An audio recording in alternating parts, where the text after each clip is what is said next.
sé que ustedes son cristianos, verdaderamente. Él lo dice de una forma increíble. Conozco, hermanos, amados míos, que ustedes son elegidos de Dios. Y lo sé, no porque ustedes lo digan, no porque ustedes lo crean, no por lo que parezcan, sino que lo sé porque sus vidas han sido transformadas y están impactando el mundo a su alrededor. Donde quiera que van, su influencia positiva está alcanzando a todos aquellos con los que ustedes se encuentran. Sus vidas son dignas de imitación, son ejemplo para otros. Un cristiano, de acuerdo a las Escrituras, es un pecador que ha sido salvado por la gracia del Señor Jesucristo y transformado por el poder del Espíritu Santo, lo evidencia con su vida para la gloria de Dios. Ese es un cristiano. Y Pablo les dice: ustedes, tesalonicenses, están brillando en su ciudad, en su contexto, en su sociedad, donde Dios los ha colocado. Pablo está escribiendo desde Corinto, está preocupado por la iglesia que ha dejado en Tesalónica. Es una historia bastante turbulenta. Lo habían expulsado de Tesalónica y se sentía muy desanimado cuando llegó Timoteo con excelentes noticias, porque la iglesia en Tesalónica continuaba existiendo y estaba creciendo, estaba madurando, estaban amándose, animándose unos a otros, perseverando en la fe, y estaban causando un impacto en todos alrededor. Recuerdan con cariño a sus fundadores, a Pablo, a Silas y a Timoteo. Pero no solamente a Timoteo, sino vienen informes de todas partes, incluso de regiones lejanas, de la influencia positiva de la iglesia de Tesalónica en todo lugar. Toda la gente está hablando de ellos como un ejemplo de gozo, un ejemplo de fe, de amor, de perseverancia, de madurez. Están causando un impacto para la gloria de Dios. Están viviendo como luminares en el mundo. Están viviendo como ciudadanos del reino de Dios, ahí donde Dios los ha colocado. Y Pablo está tan agradecido a Dios que junto con sus compañeros, con Silas y con Timoteo, toma la pluma y escribe Primera de Tesalonicenses. Y lo primero que hace cuando escribe esta carta es dar gracias a Dios. Gracias, Señor, por estos hermanos en Tesalónica que están creciendo. Mira cómo lo dice. Vamos a ver nuestras Biblias en Primera de Tesalonicenses, el capítulo 1.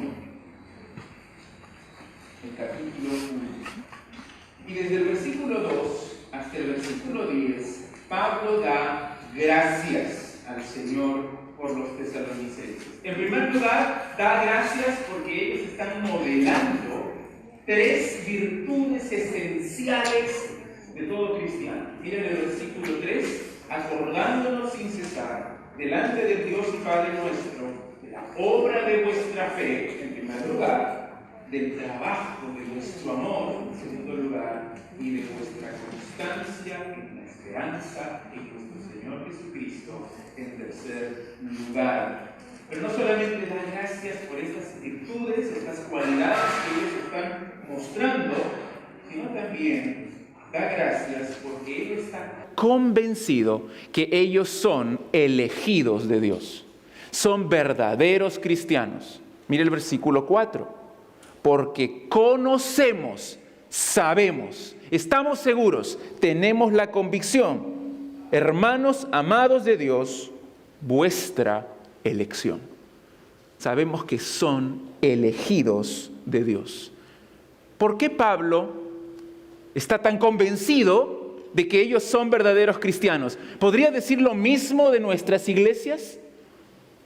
¿Podría vernos a nosotros y decir, estoy seguro que todos ustedes son verdaderamente cristianos? ¿Sabes por qué él estaba seguro? Mira, en primer lugar, en el versículo 5, pues nuestro evangelio no llegó a vosotros en palabras solamente, sino también en poder, en el Espíritu Santo y en plena certidumbre.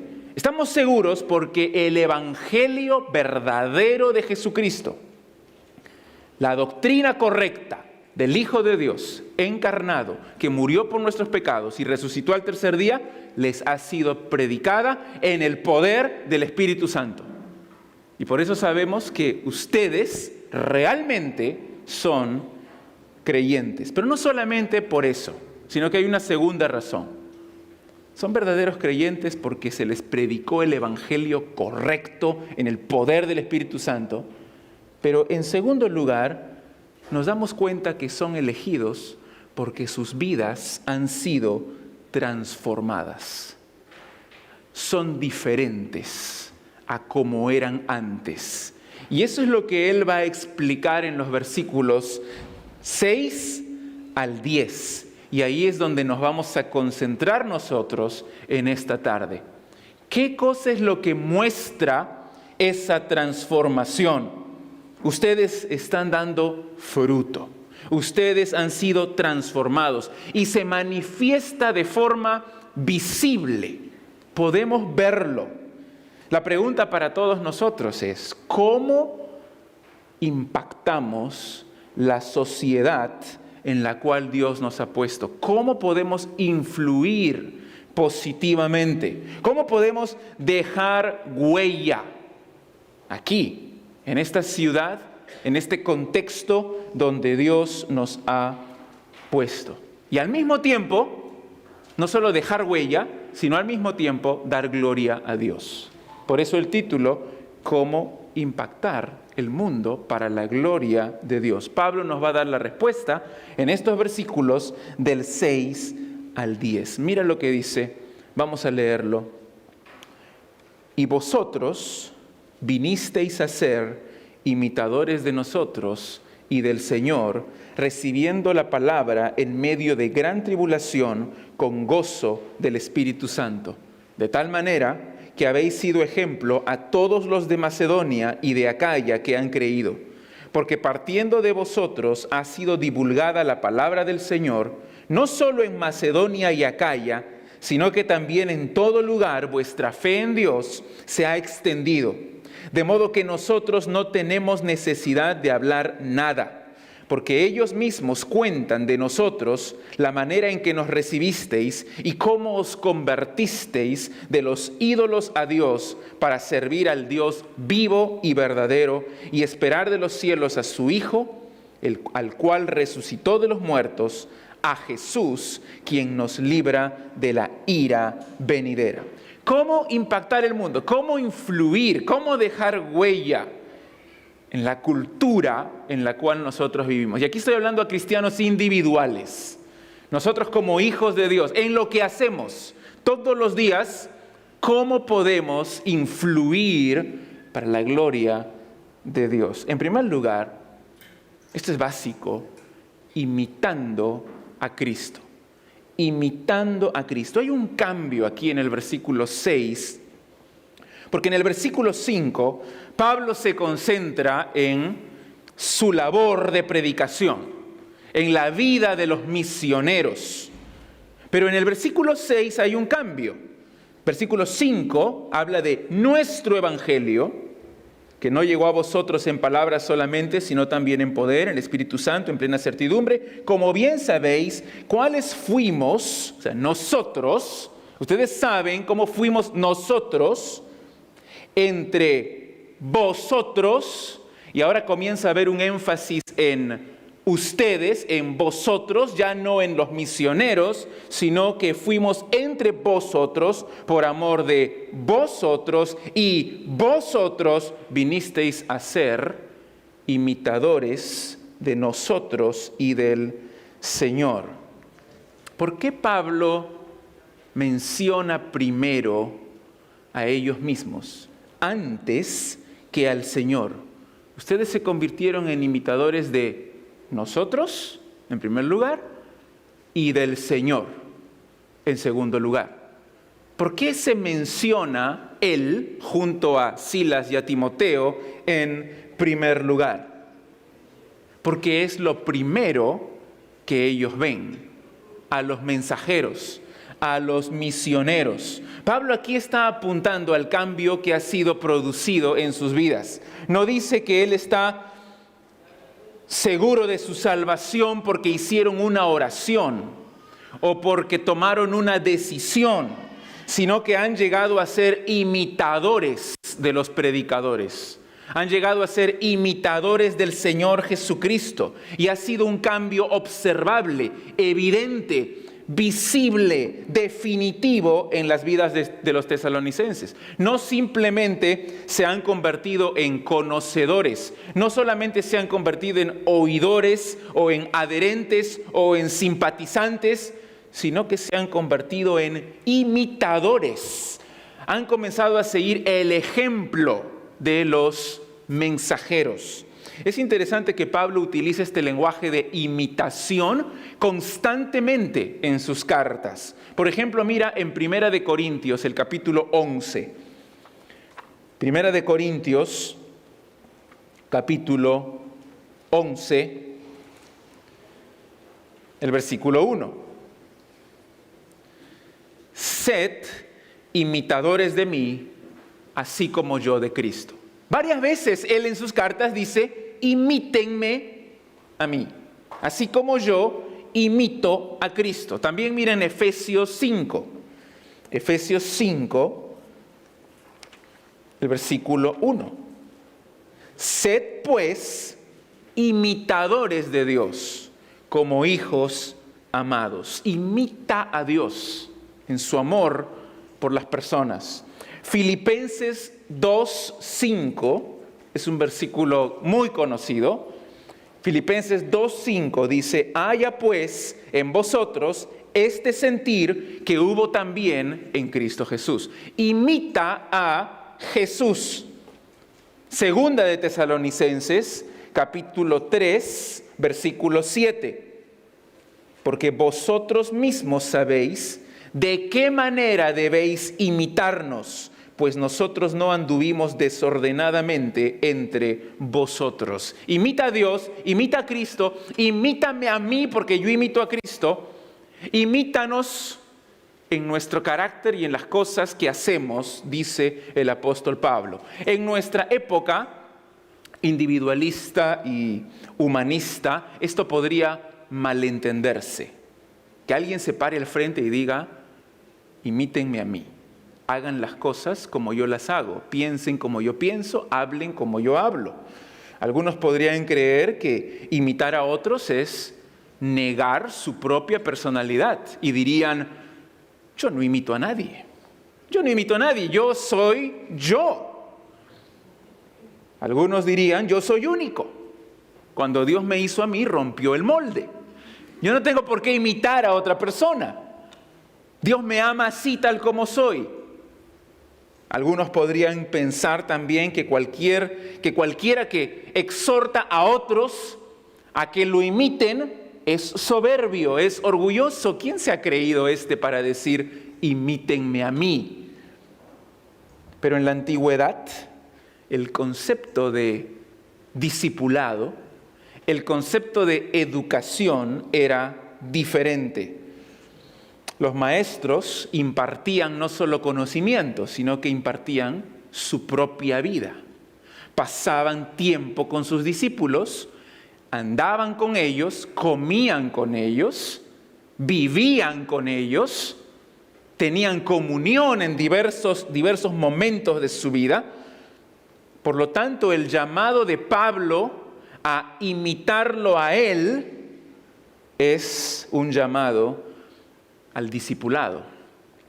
No es algo que se fundamenta en su autoridad, sino en que él también es un discípulo de Cristo. Imítenme a mí, así como yo imito a Cristo. Pero Pablo dice una cosa, ustedes no ven a Cristo.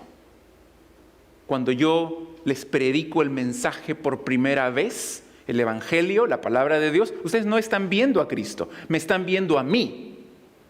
Así que cuando ustedes recibieron el mensaje del Evangelio, ustedes se convirtieron en imitadores de nosotros, porque nosotros nos vieron primero, pero después se dieron cuenta que nosotros imitamos a Jesucristo, así que se convirtieron en imitadores nuestros y del Señor. Cuando alguien recién se convierte, mira naturalmente el ejemplo de sus líderes. Como dice Hibbert, un comentarista, reflejar el mensaje en su propia vida es la labor del mensajero. Reflejar el mensaje en su propia vida es la labor del mensajero. No es solamente predicar el mensaje, sino vivir el mensaje. ¿Cómo están? ¿Cómo estamos los líderes, los mensajeros en nuestras vidas, en nuestro mensaje? Pablo le dice a Timoteo, ten cuidado de ti mismo y de la sana doctrina. Presta mucha atención a tu vida, a tu carácter, a tu conducta y en segundo lugar, presta mucha atención al mensaje que estás predicando, que sea el correcto. Y tiene que ser así en la vida de todo líder, de todo pastor, de todo maestro. Tenemos que predicar el mensaje de las Escrituras, claramente la sana doctrina, la predicación expositiva, el texto, lo que dice la palabra, pero no negarlo con nuestra conducta, sino que nuestra conducta esté de acuerdo, esté sometida a lo que nosotros mismos estamos predicando. Me pregunto si tú tienes ese mismo anhelo de ser como Cristo. ¿Quieres imitar a Cristo? ¿Quieres ser como Él?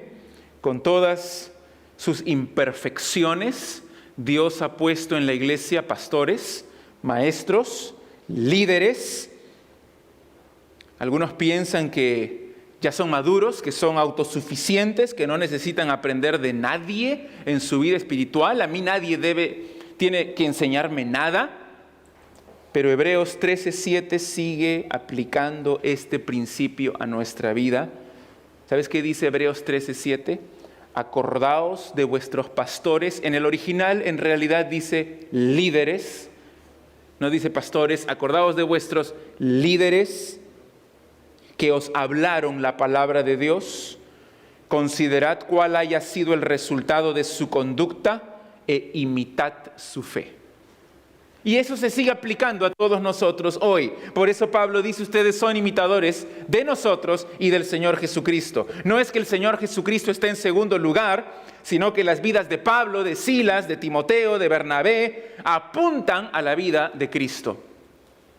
En el caso de los tesalonicenses, Pablo se complace en la conducta que ellos están mostrando porque están exhibiendo una vida ejemplar. No les da una exhortación a obedecer, sino que se muestra convencido de su salvación porque son diferentes, porque están imitando al Señor Jesucristo.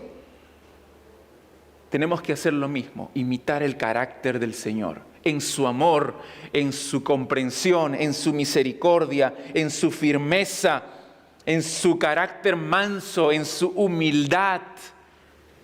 Imitar a Cristo.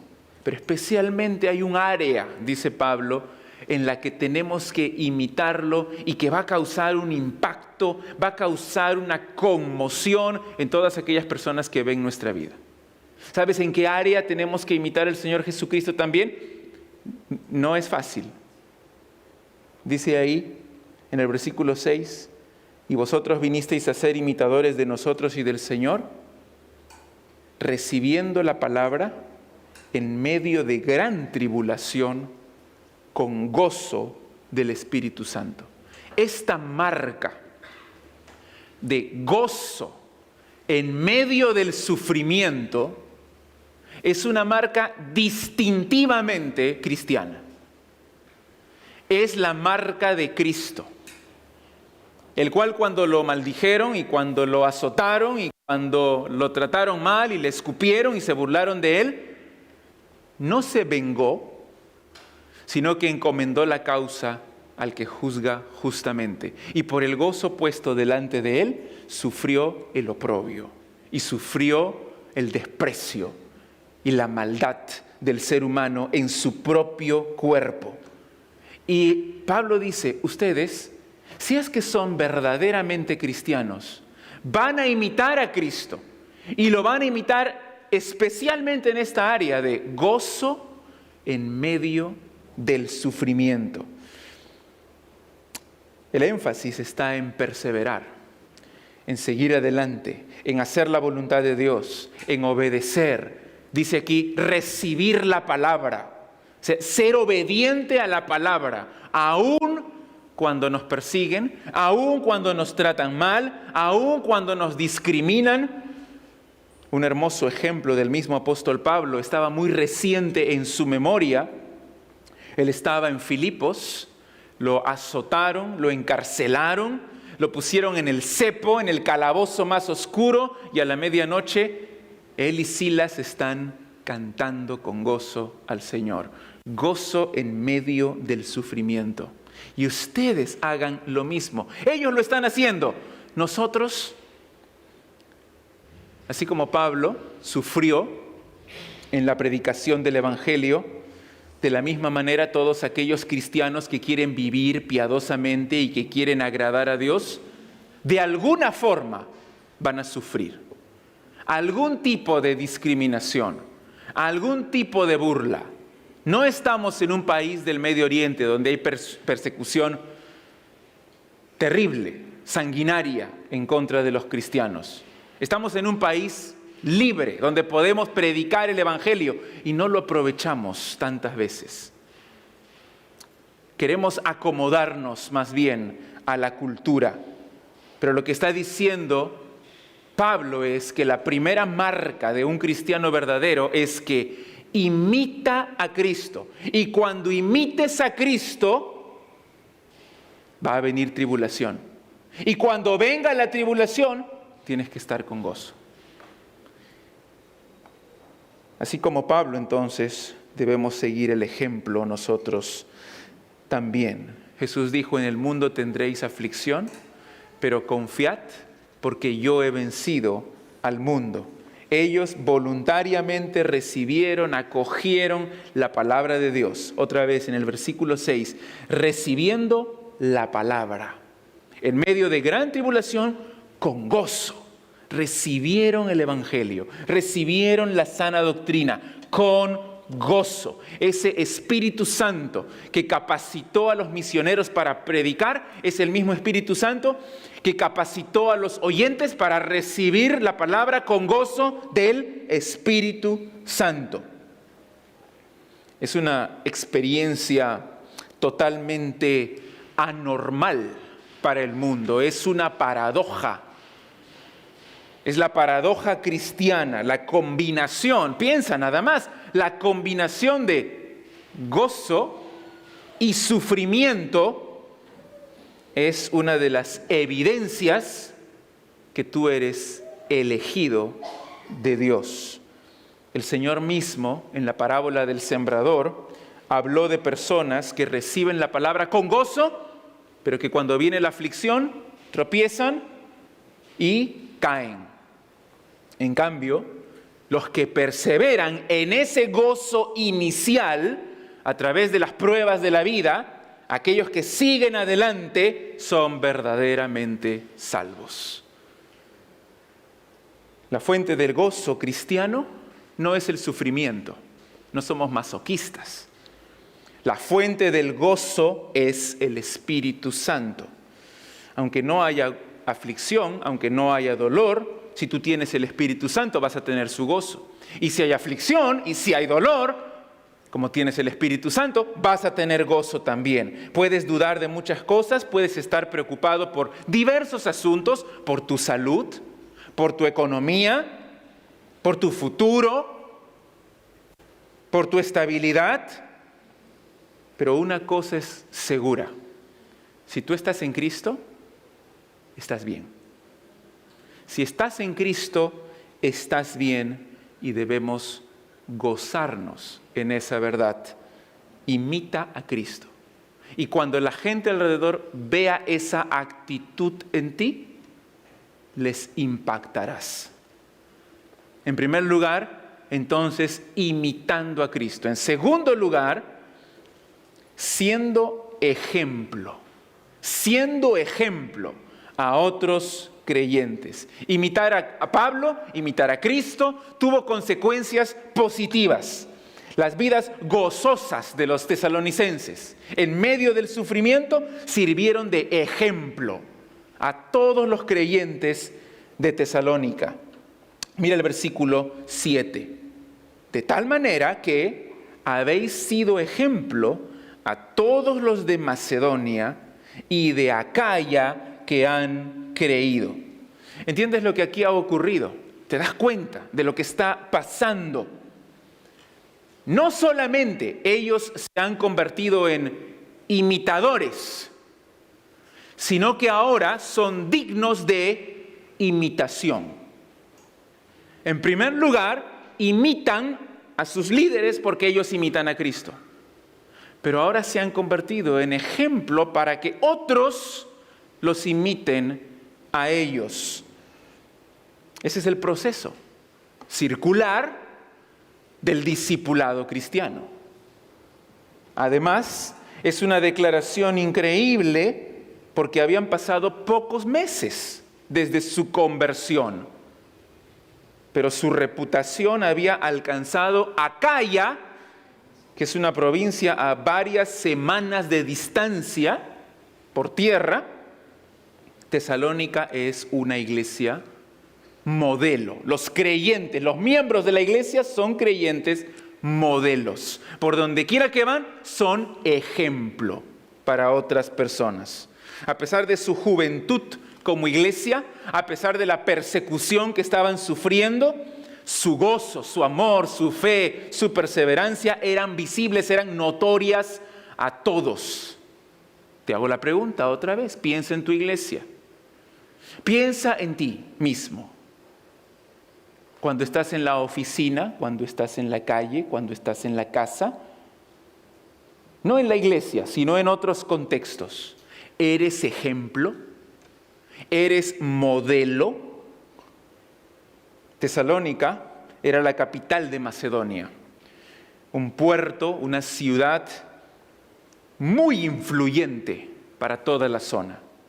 Pero ahora también los creyentes de Tesalónica se habían convertido en una influencia tremenda para todos los creyentes de toda la provincia y más allá todavía. El mejor lugar para que tú puedas causar un impacto para la gloria de Dios es el lugar donde estás ahora. ¿Dónde estás ahora? ¿En dónde estás trabajando? ¿En dónde estás estudiando? Ese es el lugar donde debes florecer. Ese es el lugar donde debes brillar. Allí donde Dios te ha puesto y con la profesión, el oficio, el cargo, la posición que Él te ha dado, allí glorifica a Dios. No necesitas ser misionero transcultural para glorificar a Dios, para ser como Cristo, para influir en otros, para predicar el Evangelio. Ahí donde estás, hazlo. ¿Quiénes están siguiendo tu ejemplo? ¿Quiénes están siguiendo tu ejemplo? En tu oficina, en tu casa. ¿Quiénes? En tu iglesia. Tal vez debería preguntar mejor, ¿te gustaría que sigan tu ejemplo? ¿Te gustaría que sigan tu ejemplo? ¿A dónde llevaría mi ejemplo a las personas? ¿A una vida de santidad y de fruto para la gloria de Dios? ¿O tal vez mi ejemplo, yo me doy cuenta, yo sé que llevaría a las personas a alejarse de Cristo? Como Pablo dice aquí, el mejor ejemplo lo das cuando imitas al Señor Jesús. Tenemos que ser ejemplares en todo lo que hacemos. Paga tus impuestos. Sométete a las autoridades. Trabaja bien. Trata con amabilidad a tus empleados. Paga lo que es justo. a tiempo, di la verdad, sé íntegro, no chismees, no te quejes, sé ejemplo donde Dios te ha puesto. Y esa actitud causa un impacto a los que están a tu alrededor. En tercer lugar, ¿cómo impactamos a nuestra sociedad? Proclamando el Evangelio con pasión. Proclamando el Evangelio con pasión. Mira el versículo 8. Porque partiendo de vosotros, y fíjate esta frase, ha sido divulgada la palabra del Señor, no solo en Macedonia y Acaya, sino que también en todo lugar vuestra fe en Dios se ha extendido, de modo que nosotros no tenemos necesidad de hablar nada. Pablo está tan agradecido por ellos, por su celo evangelístico, porque no se callan, porque hablan el Evangelio, por su esfuerzo en la proclamación, en la predicación. El versículo 8 dice que partiendo de ellos, se ha divulgado. Y esa palabra divulgado significa ha resonado. La idea es de ondas, de reverberaciones de un sonido fuerte, de trompeta o de trueno, que tiene como origen a Tesalónica. Es el epicentro. Y de ahí salen las ondas a todo lugar. El Evangelio se propaga a todo volumen, porque ellos no se callan, con gran fuerza, con gran alcance. Lo que se ha divulgado, ¿qué cosa es? Versículo 8, ¿qué es lo que se ha divulgado? La palabra del Señor. No sus opiniones, no sus sentimientos, no sus ideas, sino que lo que han propagado, lo que han divulgado, es la palabra del Señor. Y en este caso, Señor se refiere a Jesucristo. Por lo que el mensaje, ¿cuál es la palabra del Señor? ¿Cuál es la palabra de Jesucristo? Es el mensaje del Evangelio, que se predica bajo su autoridad, que trata acerca de Él, no de nosotros. No es un mensaje de prosperidad, no es un mensaje de sanidad, no es un mensaje de autoestima para que te sientas bien, sino que es el mensaje para el perdón de tus pecados, para que te reconcilies con Dios, porque te estás yendo al infierno, y todo por la sangre de Jesucristo. Ese es el mensaje. Nota que Pablo aquí usa dos frases en paralelo que resaltan el aspecto divino y el aspecto humano. Mira la primera frase, ya la dijimos. En todo lugar, ha sido divulgada la palabra del Señor. Ha sido divulgada la palabra del Señor. Y en segundo lugar dice, vuestra fe en Dios se ha extendido. Es lo mismo, es la misma idea. Vuestra fe en Dios se ha extendido, se ha divulgado la palabra de Dios. ¿De qué forma? Abriendo la boca, proclamando, como decía Daniel ayer, verbalmente el Evangelio. No hay salvación si no hablas.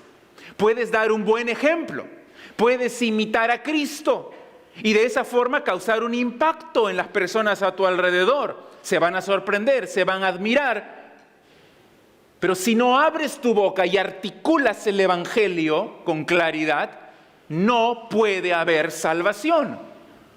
Porque la fe es por el oír y el oír por la palabra de Cristo. El Evangelio. Nacemos no de simiente corruptible, sino de simiente incorruptible por la palabra de Dios que permanece para siempre. Dios ha determinado salvar a los creyentes por la locura de la predicación. El Evangelio es poder de Dios para salvación.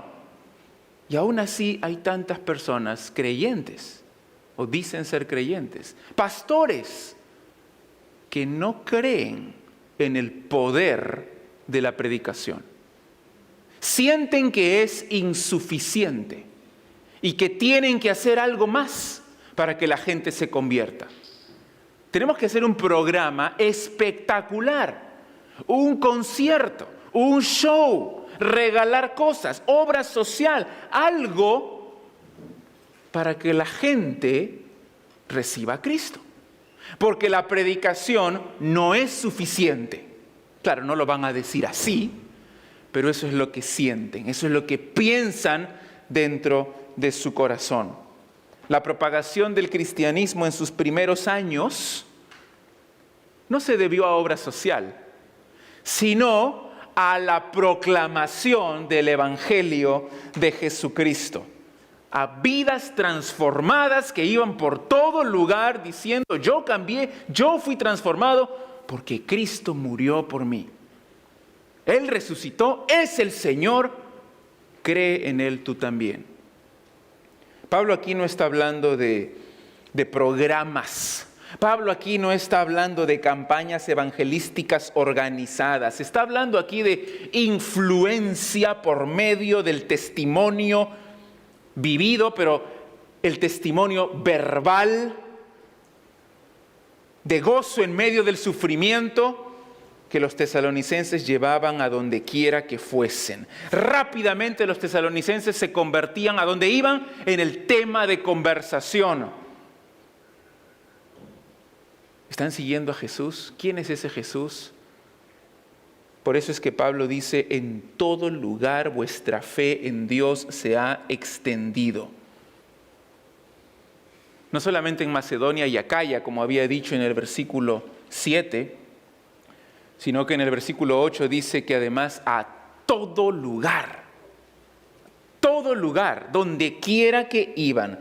Y eso, lo más increíble de este versículo, es que Pablo dice: lo que ustedes están haciendo ha tenido repercusiones sobre mi ministerio.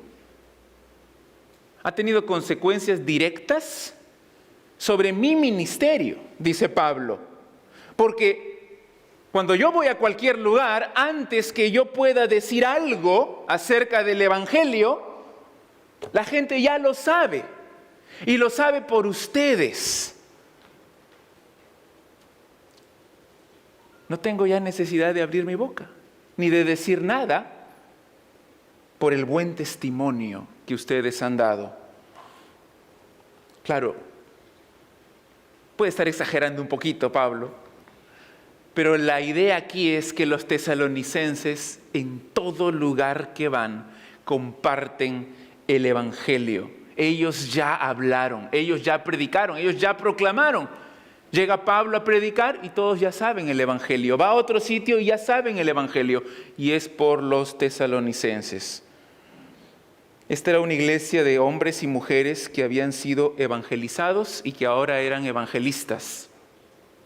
Con gran pasión, con gran celo, con gran esfuerzo en su transmisión del Evangelio, verbalmente, con su conducta. Su fe ha impactado en todo lugar. Esa es la misión de la iglesia. Lo hemos repetido muchas veces. Creo que todos vamos a salir de aquí y espero que ya lo tengamos bien claro en nuestra mente. Es increíble que en iglesias que se llaman cristianas no se predique el Evangelio, no se predique la Biblia, sino que se utilice el púlpito para predicar política, para predicar psicología, para predicar prosperidad, para predicar autoestima, autorrealización personal, que es para predicar secretos, tips para una vida mejor, y que no se predica el Evangelio. ¿Cómo puede ser? Pablo dice que este es uno de los distintivos del cristiano verdadero. Porque no se puede callar de lo que Cristo ha hecho por él. Tengo que decirlo a los demás. Tengo que predicar el Evangelio. Y ellos no están diciendo: Su forma de evangelizar no es: te invito a la iglesia. No se acercan al pastor y le dicen: pastor, vaya a mi casa por favor para que le hable a mi familia el evangelio. No, ellos hablan el evangelio. Ellos predican en su trabajo, en las calles, en sus propias casas. De tal forma que los pastores, misioneros y mensajeros, dice, no tienen necesidad de hablar nada. Porque los santos están haciendo la obra del ministerio. Y finalmente, en cuarto lugar, ¿cómo impactar? ¿Cómo impactar en nuestra sociedad? Imitando a Cristo. Segundo lugar, siendo ejemplo. En tercer lugar, proclamando verbalmente con pasión el evangelio. Y en cuarto lugar, mostrando una vida transformada. Mostrando una vida transformada. Mira el versículo 9 y el versículo 10. Porque ellos mismos cuentan de nosotros la manera en que nos recibisteis y cómo os convertisteis de los ídolos a Dios para servir al Dios vivo y verdadero y esperar de los cielos a su Hijo, al cual resucitó de los muertos, a Jesús, quien nos libra de la ira venidera. Los tesalonicenses respondieron a la palabra de Dios, se convirtieron y lo mostraron, dando fruto de una salvación genuina. Era claro para todos, de tal forma que Pablo puede decir: yo estoy seguro de vuestra elección, porque ustedes antes servían a los ídolos, pero ahora sirven al Dios vivo y verdadero, y es visible, es claro, han sido transformados. No era nada sencillo lo que habían hecho los tesalonicenses, porque rechazar los ídolos significaba también renunciar a una larga parte de su propia vida. Renunciar a ciertos eventos sociales, renunciar a los cultos en el templo, incluso renunciar a ciertas reuniones familiares, porque están desechando los ídolos que proliferaban en esa cultura. Esa actitud de no adorar a ningún Dios, sino solo a Cristo, producía ira en los incrédulos. Producía resentimiento entre los amigos y los parientes. Significaba también ser acusado de sedicioso, porque yo ya no voy a adorar al emperador. El culto al emperador, que estaba tan extendido, ya no me voy a postrar ante el emperador. Ya no voy a seguir ningún otro dios pagano. Ya no voy a participar de las grandes fiestas en honor a los dioses. Para los romanos esto era poner en peligro la estabilidad política de todo el imperio. Convertirse en cristiano significa romper con los ídolos del pasado. Este es un momento decisivo, es un momento de reorientación de la vida.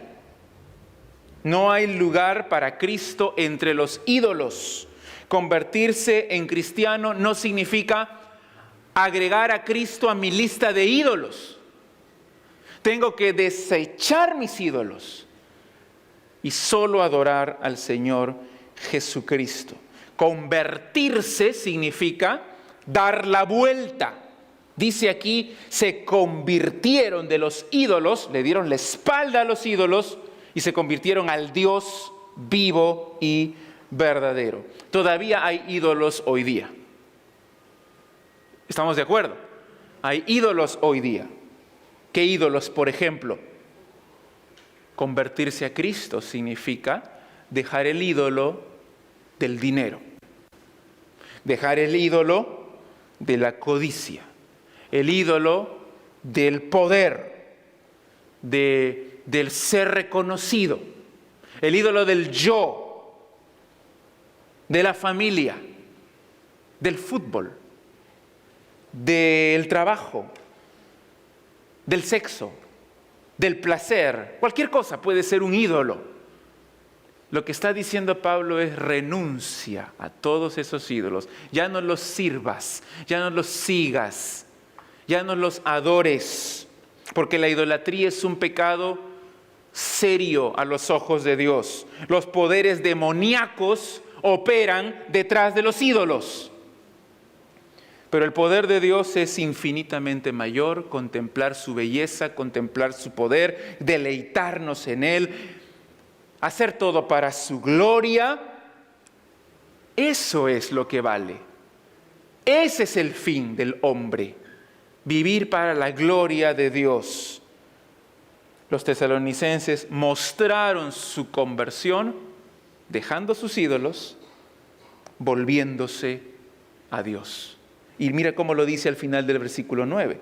Para servir al Dios vivo y verdadero. Eso significa un reconocimiento del señorío de Dios, porque ahora soy su esclavo.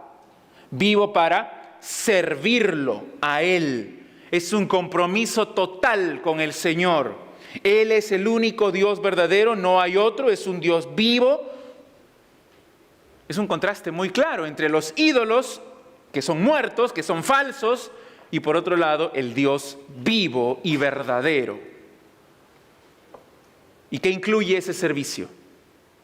¿Qué incluye ese servicio a Dios? Incluye muchas cosas. Incluye adoración, incluye obediencia absoluta, fidelidad a Él, compromiso, involucra todos los aspectos de nuestra vida. No es que hay algunas áreas que yo escondo y guardo para mí. Sí, Señor, tú gobiernas en todo, menos en este rinconcito de mi corazón que me lo quiero guardar para mí. Por favor, déjame este sitio donde yo mando. No, es todo rendido a la voluntad de Dios. Somos siervos de Dios, nuestras vidas le pertenecen a Él y esa es una evidencia de que somos verdaderamente cristianos, que nos hemos rendido al señorío de Jesucristo. Algunos dicen, y he escuchado a veces en testimonios, yo recibí al Señor como mi Salvador y ya tenía el cielo asegurado, pero no lo recibí realmente como Señor, sino hasta 5 años después, 10 años después. Todo ese tiempo estuve viviendo mi vida como un cristiano carnal. Era salvo, tenía a Cristo como mi Salvador, sabía que me iba a ir al cielo, pero no lo tenía como Señor. En el momento que lo recibí como mi Señor, ahí puse las cosas en serio, ahí mi vida cambió verdaderamente. Y yo diría, no es que lo recibiste como Señor, sino que recién fuiste salvo. Recién fuiste salvo en ese momento. Porque ninguno puede recibir a Cristo y no ser transformado por Él. El que tiene al Hijo tiene la vida. Si alguno está en Cristo, nueva criatura es. Las cosas viejas pasaron, todas son hechas nuevas. Entonces, el ser creyente, el tener a Cristo en el corazón, se manifiesta en frutos, en un carácter, en una vida transformada. Estos creyentes estaban floreciendo donde Dios los había puesto, en sus trabajos, sus oficios, sus cargos, mostrando a todos los que lo veían su misión absoluta al Rey de Reyes. Y también la última frase, esperar de los cielos a su Hijo. Esperar de los cielos a su Hijo. La convicción que Jesús va a regresar por segunda vez es una de las creencias esenciales del cristianismo. Si tú no crees que Cristo vuelve por segunda vez, no eres cristiano. Es una de las doctrinas esenciales, que Él viene por segunda vez. Y lo que tienes que hacer, como Él viene por segunda vez, es esperarlo. Esperarlo. Vivir en una actitud de expectativa ante la venida de Cristo. Mira cómo describe aquí a Cristo Pablo. Esperar de los cielos en primer lugar, le llama Hijo, el Hijo de Dios. Eso significa que es de la misma esencia de Dios, que Él es Dios también, que está en íntima comunión con Él. Viene de los cielos, porque ascendió a los cielos. Él es Dios. Pero también dice aquí que resucitó de los muertos, que es otra de las enseñanzas centrales del cristianismo. Es el fundamento de nuestra fe. Si Cristo no resucitó, vana es nuestra fe. Pero además dice a Jesús. No solo le llama Hijo, le llama a Jesús también. Y ahí Pablo está diciendo, es 100% Dios, pero también es 100% hombre. El hombre Jesús, el carpintero de Nazaret, Él es el que viene de los cielos. Y la última característica, mira, quien nos libra de la ira venidera. Jesús nos salva de la ira de Dios. Dios es amor, Dios es bueno, Dios es lleno de gracia, es misericordioso, pero también es justo y es santo. Y su ira se deriva de que esa justicia demanda que el pecado sea castigado.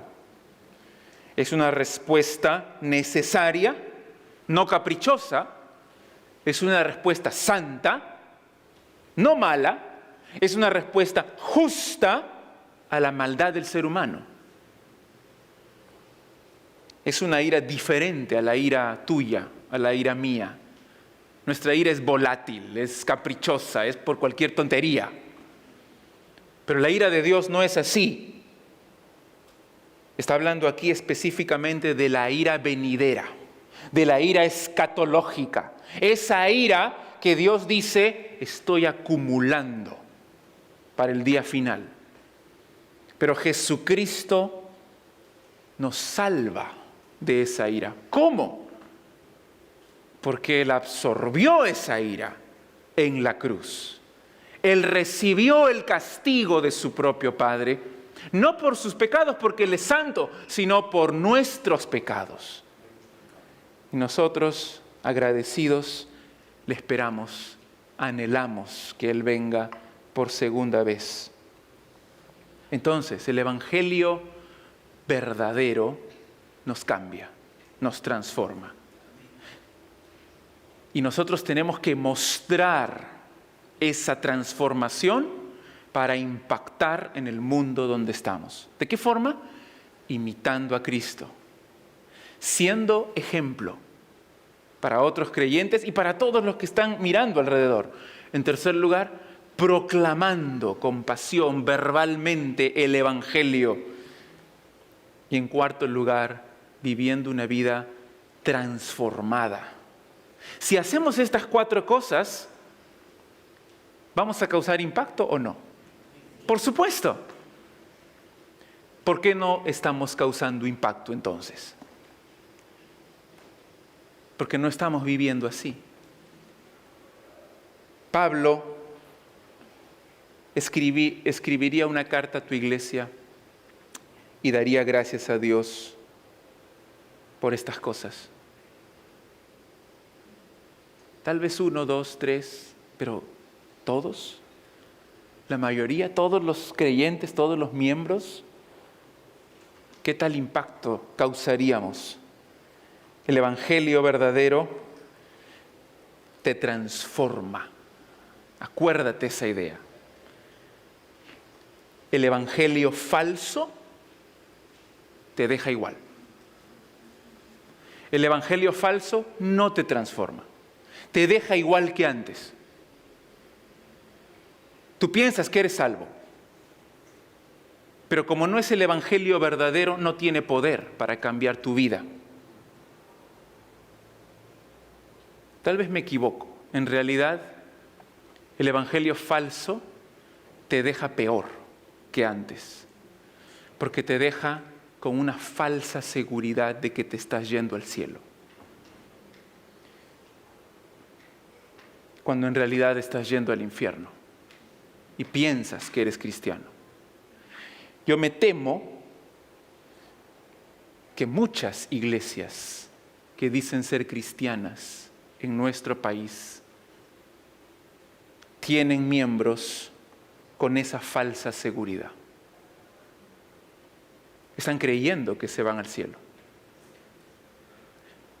No están causando ningún impacto a nadie. Al contrario, están acomodados al mundo. Se llevan bien con el mundo. Están haciendo las cosas del mundo. Y piensan que se están yendo al cielo. Porque un día hicieron una decisión. Y cuando tú les preguntas, ¿cómo sabes que eres cristiano? Toda su seguridad se basa en algo que ellos hicieron y no en la obra de Jesucristo. Cuando nosotros comencemos a predicar, y otra vez volvemos a lo mismo, cuando comencemos a predicar el evangelio verdadero, cuando desde los púlpitos, los pastores, los maestros empiecen a predicar de pecado, de infierno, del señorío de Cristo, del arrepentimiento, de la fe verdadera, de lo que significa la vida eterna, entonces la gente se va a convertir de verdad y va a causar un impacto para la gloria de Dios. Oremos que eso pase, comenzando con nosotros mismos.